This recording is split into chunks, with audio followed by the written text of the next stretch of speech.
भी एक nuclear bomb programme की जो कभी पूरा नहीं हो पाया। एक ऐसा रॉकेट जिसकी तलाश में नाजी जर्मनी ने अपना न्यूक्लियर प्रोग्राम तबाह कर लिया। एक ही ऐसा क्यूब जिसकी कमी की वजह से कभी भी नाजीज के पास न्यूक्लियर बॉम्ब नहीं बन पाया। और नॉर्वे का एक छोटा सा इलाका जहां हो रहा एक मिशन अगर पूरा हो गया होता, एक ट्रांसपोर्टेशन जो इस फैसिलिटी से बर्लिन तक पहुंच गई होती, तो शायद जर्मनी के पास न्यूक्लियर बॉम्ब होता। क्या है ये कहानी, आइए समझते हैं क्यों नाजी जर्मनी अमेरिका से पहले अपना प्रोग्राम लॉन्च करने के बाद भी सक्सेसफुली न्यूक्लियर बॉम्ब नहीं बना पाया। क्या है वो कहानी, आइए जानते हैं। Welcome to only IAS.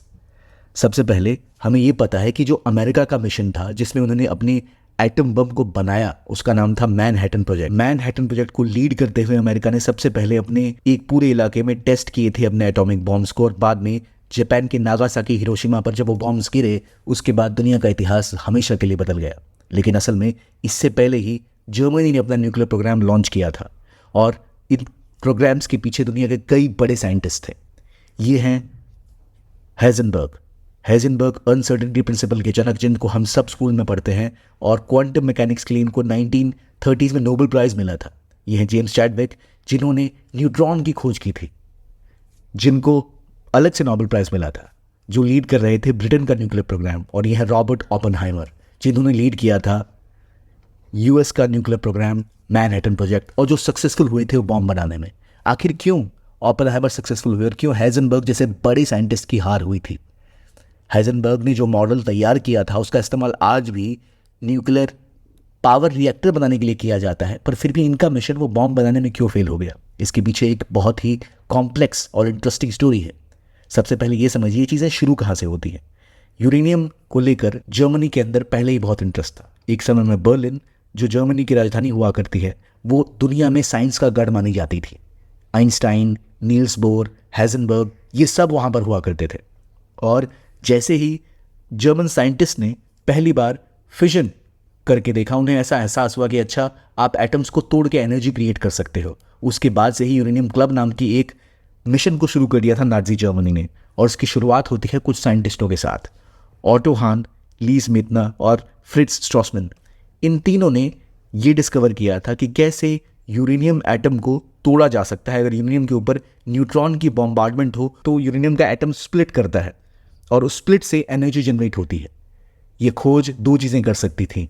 जो एनर्जी क्रिएट हो सकती है, उससे या तो आप एक पावर क्रिएट कर सकते हो, या एक ऐसा चेन रिएक्शन क्रिएट कर सकते हो जिससे पूरा का पूरा इलाका तबाह हो सकता है। इस चीज़ की खोज होने के बाद से ही जर्मनी में इंटरेस्ट था, और नाजी जर्मनी ने खासतौर पे ऑटो हान को हायर किया काम करने के लिए। ऑटो हायर एक नोबेल प्राइज़ विनर साइंटिस्ट थे, जो हेजनबर्ग की टीम का पार्ट थे, जो काम कर रहे थे कि भाई अब इससे हम इस रिएक्शन को कंट्रोल करते हुए एक ऐसा रिएक्टर बनाएंगे, एक ऐसा बॉम्ब बनाएंगे जो तबाह कर सके दुनिया को। असल में ये जब काम इसके ऊपर कर रहे थे तो ये शुरुआत पहले हुई, इस बात का पता सबको नहीं था। हेजनबर्ग का जो अपना रिएक्टर था जिसके ऊपर वो काम कर रहे थे, आगे चल के दुनिया के लिए एक मॉडल बना, लेकिन अपने मेन ऑब्जेक्टिव में फेल हो गया। जब ये ऑपरेशन स्टार्ट हुआ था, उसी वक्त एल्बर्ट आइंस्टाइन ने फ्रैंकलिन डी रूजवेल्ट को ये सूचित किया था कि एक जर्मन बॉम्ब प्रोग्राम स्टार्ट हो चुका है, इसलिए ज़रूरी है कि अमेरिका या तो इसको रोके या किसी भी तरह से इसको कंप्लीट होने से पहले ही ख़त्म करे। और उसके बाद शुरू हुआ था मैनहट्टन प्रोजेक्ट अमेरिका में।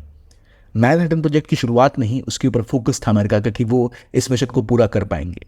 आज की कीमत से अगर हम बताएं तो लगभग $28 बिलियन इन्वेस्ट किए थे इस प्रोग्राम के ऊपर अमेरिका ने, जबकि नाजी जर्मनी को उतना भरोसा नहीं था अपने प्रोग्राम के ऊपर। असल में हेजनबर्ग, जो उस वक्त के लीडिंग साइंटिस्ट थे, उनके अलावा दो जगह और काम हो रहा था इसी प्रोजेक्ट के ऊपर। क्योंकि एनर्जी बढ़ चुकी थी और फाइनेंशियल कंस्ट्रेंट आ चुके थे, तो केवल $25 मिलियन मिले थे हेजनबर्ग को अपना मिशन पूरा करने के लिए, जो कंपेयर टू मैनहट्टन प्रोजेक्ट कुछ भी नहीं है।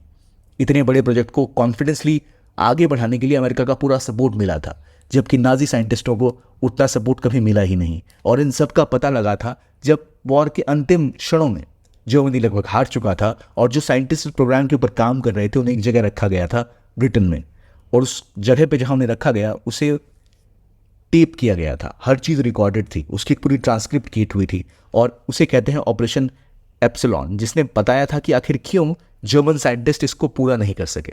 ऑपरेशन एप्सिलॉन के टेप से हमें पता लगता है कि जर्मन साइंटिस्ट को पहले एक तो नाजी मिनिस्टर्स ने सपोर्ट नहीं किया था। नाजीज ने कई प्रोजेक्ट स्टार्ट कर रखे थे और उन्हें भरोसा नहीं था कि ऐसा कुछ हो पाएगा। इवन हैजनबर्ग को भी लग रहा था कि ये करना नामुमकिन है, क्योंकि इतनी मात्रा में यूरेनियम कभी मिल ही नहीं पाएगा।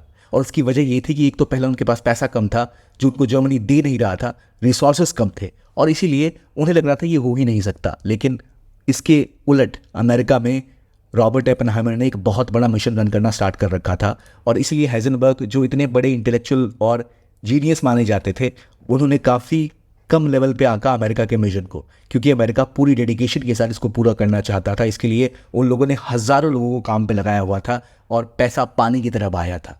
जबकि जर्मनी असल में किसी और जगह इंटरेस्टेड था। हिटलर को V2 रॉकेट बनाना, जो एक बैलिस्टिक मिसाइल थी जो दुनिया के कहीं भी किसी भी कोने में जाकर अटैक कर सकती थी, वो उसमें ज़्यादा इंटरेस्टेड थे और उसके ऊपर सारा फाइनेंशियल फोकस किया गया, जबकि ये मिशन थोड़ा पीछे छूट गया। इसके अलावा एक बड़ा कारण ये भी था कि जितने साइंटिस्ट थे वो सब एक मॉरल डायलेमा में थे कि क्या ये सही है जो हम कर रहे हैं। इवन हाइजनबर्ग और हान को भी देखा गया कि उनके ट्रांसक्रिप्ट से पता लगता है कि उन्हें हमेशा इस बात का डर था कि क्या होगा जब ये कंप्लीट होगा। उन्हें पता नहीं था जो वो कर रहे हैं वो सही है या नहीं, उन्हें करना भी चाहिए या नहीं। और ये कन्विक्शन कम होने की वजह से एक बड़ा रीजन था कि शायद ये उस तरह से प्रोजेक्ट नहीं चल पाया जैसे ओपेनहाइमर के अंदर मैनहट्टन प्रोजेक्ट अमेरिका में चल रहा था। और इन सभी कारणों की वजह से ही अमेरिका ने जर्मनी से पहले एटम बम को यूज़ किया। हालांकि ये भी सच्चाई है, हाइजेनबर्ग ने भी कहा था कम से कम हम उन मौतों के कारण तो नहीं बने जिसका कारण ओपेनहाइमर और उनका पूरा प्रोजेक्ट बना।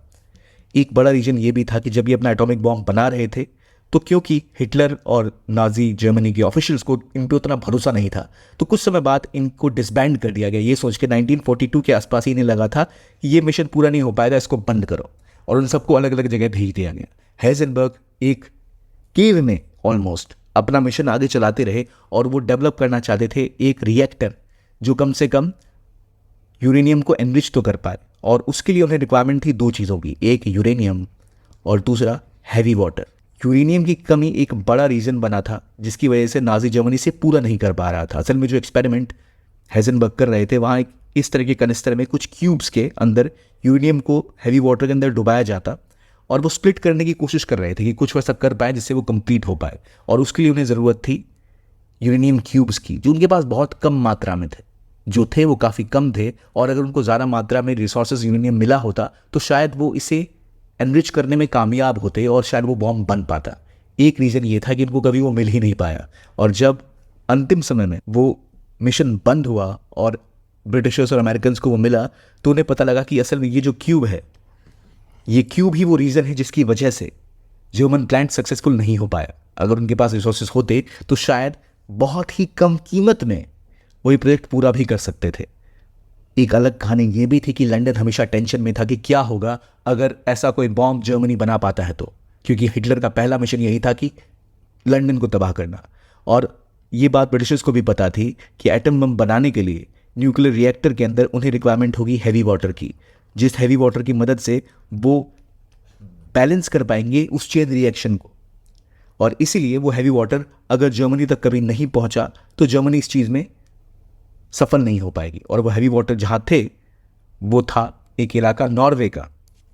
नॉर्वे में मिशन बहुत पहले स्टार्ट हो चुका था, और जर्मनी ने जब नॉर्वे के ऊपर कब्जा किया तो नॉर्वे की उस फैसिलिटी से वो हैवी वाटर एक बोट में भरकर जर्मनी भेजना चाहते थे। लेकिन फिर होता है ऑपरेशन गनरसाइड, जिसमें ब्रिटिश एजेंट्स इसको तबाह कर देते हैं और वो हैवी वाटर कभी जर्मनी पहुंच ही नहीं पाता। एक तो पहले यूरेनियम कम था, उसके बाद हैवी वाटर नहीं पहुंच सका, इसलिए मिशन लगभग कोलैप्स कर गया।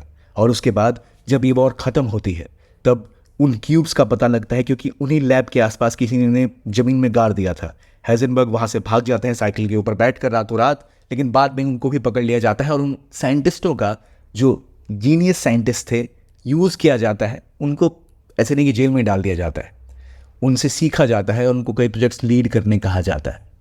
पर इसके पीछे एक वजह यह भी थी कि हिटलर ने कभी भी इस न्यूक्लियर प्रोजेक्ट को उस तरह पुश नहीं किया जैसे अमेरिका ने किया। हमेशा एक डर और एक सस्पिशन था साइंटिस्टों के बीच में कि अगर हिटलर ये बॉम्ब बना लेगा तो फिर होगा क्या।